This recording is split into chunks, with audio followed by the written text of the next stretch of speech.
समोसे तो आप सब लोगों ने खाए होंगे और चूंकि आजकल रमजानुल मुबारक का बाबरकत महीना चल रहा है तो इफ्तार के वक्त टेबल के ऊपर समोसे मौजूद ना हो ये कैसे मुमकिन है। आज की स्पेशल वीडियो में आपको बताया जाएगा कि आपका ये मन पसंदीदा फूड आइटम फैक्ट्रीज के अंदर कैसे बनता है। तो आइए वीडियो शुरू करते हैं। सबसे पहले शुगर फ्री और लो स्टार्च आलूओं को यानी कि पोटैटोज को किसानों से खरीदा जाता है। इसके बाद इन पोटैटोज या आलूओं पर से इनकी स्किन को पील ऑफ किया जाता है यानी कि इनका छिलका उतारा जाता है। फिर इन्हें सॉफ्ट वाटर और अल्ट्रा वायलेट ट्रीटमेंट के साथ वॉश आउट किया जाता है।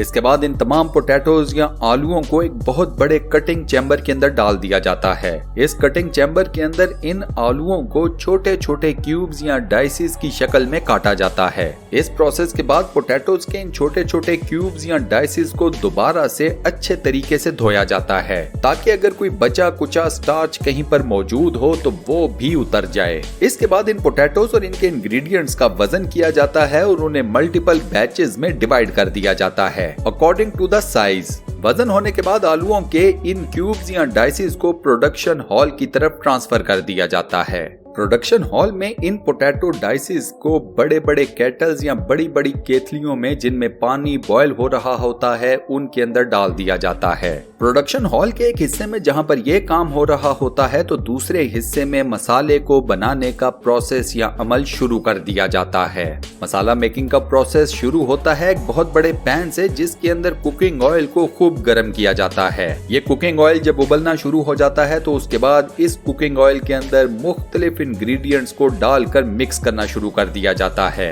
इस सारे प्रोसेस के बाद मसाले को पैन में से बाहर निकाल लिया जाता है और उसे टाइम दिया जाता है ताकि वो खुश्क हो सके।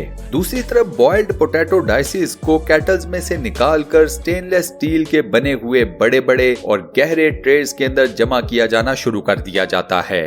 इसके बाद इन पोटैटो डाइसेस को एक बहुत बड़े साइज के मिक्सर में डाला जाता है। इसी मिक्सर में स्पाइसेस, मसाला, मटर और दीगर फूड इंग्रेडिएंट्स को भी लाकर इन्हीं बॉइल्ड पोटैटो डाइसेस के साथ मिक्स करना शुरू कर दिया जाता है। जब ये तमाम इंग्रेडिएंट्स एक दूसरे के साथ अच्छे तरीके से मिक्स हो जाते हैं तो उसके बाद एक बहुत बड़े साइज की ट्रे में इस सारे मटेरियल को मिक्सर से बाहर निकाल लिया जाता है। इस मिक्सचर को हम कहते हैं हॉट मसाला और ये बनने के बाद इंतहाई गर्म होता है, इसलिए इसे ठंडा करने के लिए चिलिंग रूम के अंदर रख दिया जाता है। इस प्रोसेस के बाद प्रोडक्शन हॉल के अंदर शुरू होता है मैदा बनाने का प्रोसेस।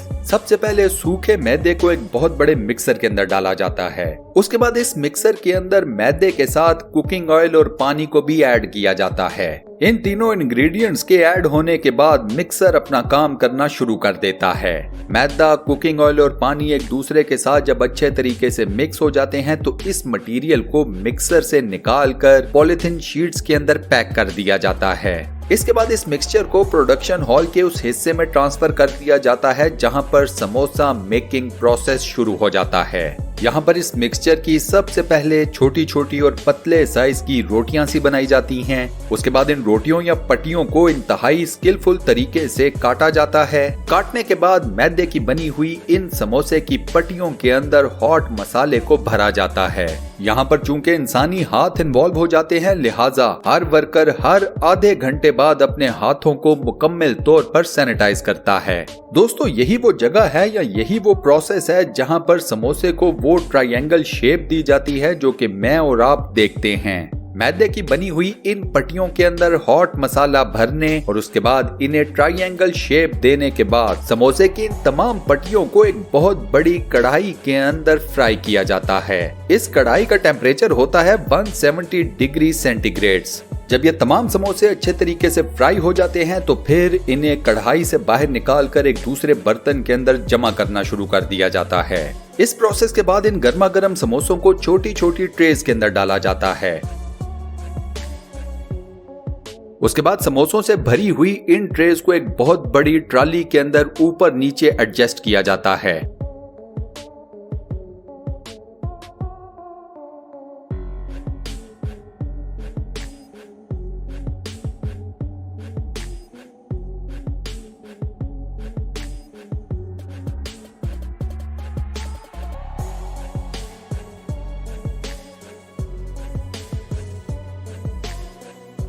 जैसे ही एक ट्रॉली मुकम्मल तौर पर फिलअप हो जाती है तो उसे स्पाइरल फ्रीजर की तरफ ट्रांसफर कर दिया जाता है।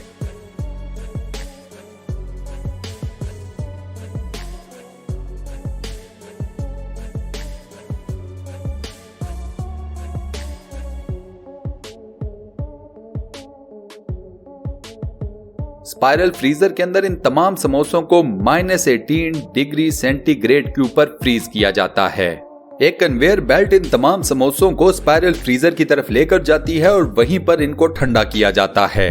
समोसे बनाने वाली किसी भी फैक्ट्री के अंदर ऑन एवरेज 2000 समोसे 1 घंटे के अंदर तैयार किए जाते हैं।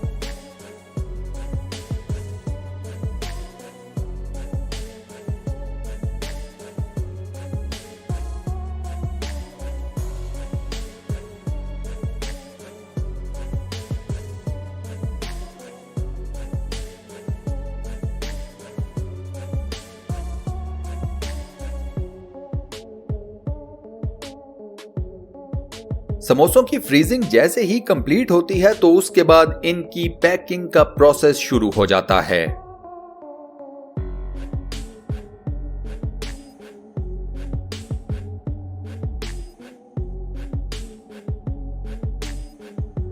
ये तमाम फ्रीज समोसे कन्वेयर बेल्ट के थ्रू समोसों की पैकिंग करने वाले एम्प्लॉयज के सामने आकर गिरते चले जाते हैं।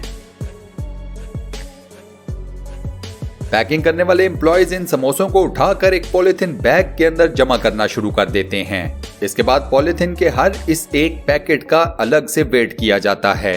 वेट किए जाने के बाद इस पैकेट को मुकम्मल तौर पर सील कर दिया जाता है।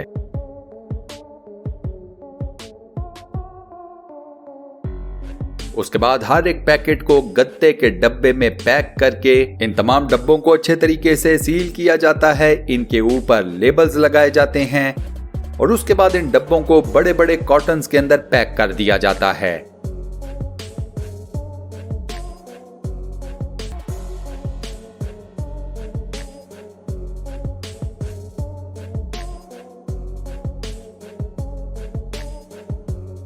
कॉटन्स तैयार होने के बाद इनको डिस्पैच करने के लिए एक अलग से डिपार्टमेंट के हवाले कर दिया जाता है।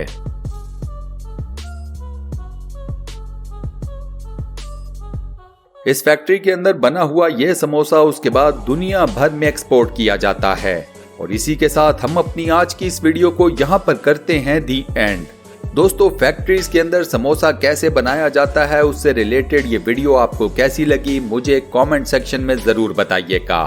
इस वीडियो को लाइक जरूर कीजिएगा और फ्यूचर में मजीद ऐसी मालूमाती, interesting, weird, mysterious, funny, full of knowledge, facts based videos देखने के लिए स्टूडियो 1 चैनल को सब्सक्राइब जरूर कर लें और साथ बने हुए बेल के आइकन को प्रेस करके ऑल नोटिफिकेशंस पर भी क्लिक कर दें। मिलता हूं नेक्स्ट वीडियो में।